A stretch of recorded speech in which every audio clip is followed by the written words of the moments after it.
Another problem that I think Esperanto had when it was developed as a universal language was the resistance of the English-speaking people, because they many people say the English are lazy.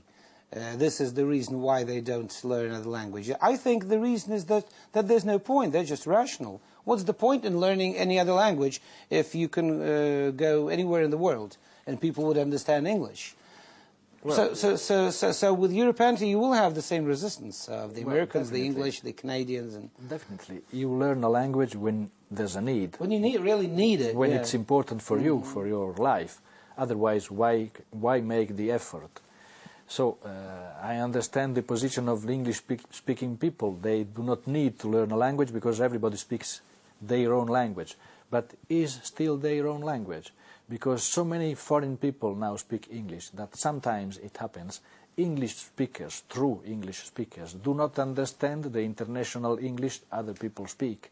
So we assist to a process here where English is becoming the Latin of modern times and becoming, yes, truly an international language, but transforming itself. You have an English spoken in the Far East, an English spoken in Europe, and a different English spoken in the USA. So English is not just the same language anymore. As for Europanto, I insist, Europanto is for the people who do not speak a foreign language.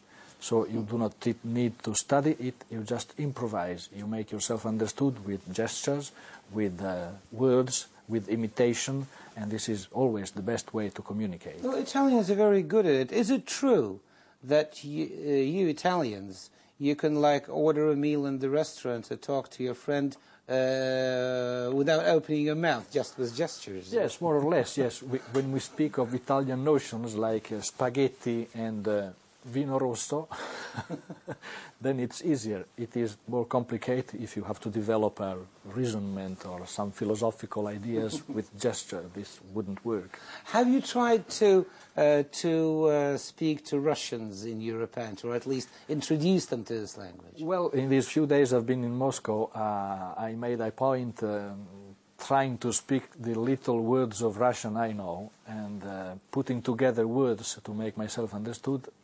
Sometimes I noticed people were startled because they didn't understand what I was speaking, but they did understand what I meant. So I see room for Europanto here too. It would be a Russopanto here.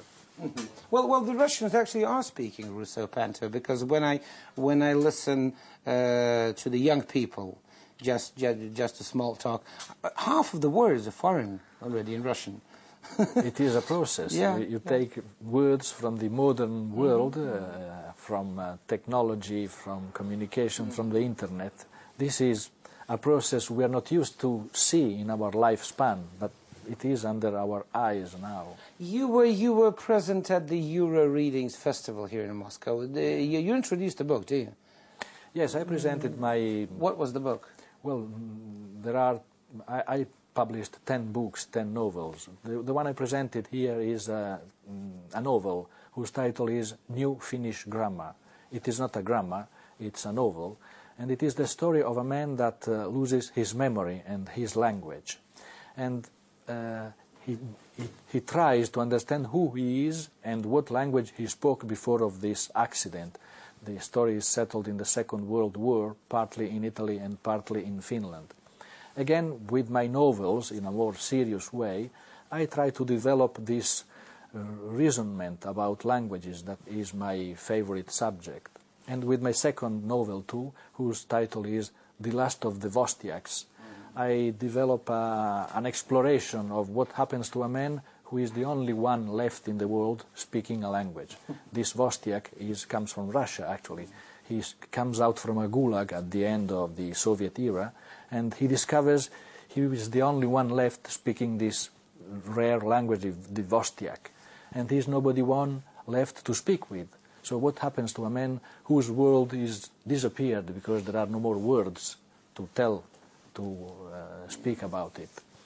These are the subjects, more or less. And did you ever thought of writing a book, a novel, in Europanto in this language? I have. That would have been a real provocation.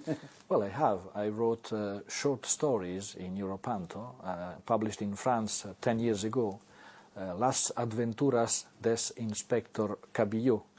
Inspector Cabillot is the first European police inspector, and he has to learn Europanto because in this imaginary Europe I invented, Europanto is the official language. So he has to follow courses in Europanto, and he's very annoyed about that. But then, did it work? The novel, did it work? Well, it did, yes. It was not translated because you do not need to translate it, and it was. It had quite success, like some provocative and inventive idea. Thank you very much for being with us. And just a reminder that my guest here in the studio today was Diego Marani, an Italian novelist and columnist who invented a new Europanto language. That's it for now from all of us here. We'll be back tomorrow with more first-hand comments on what's going on in and outside Russia. Until then, stay on RT and take care.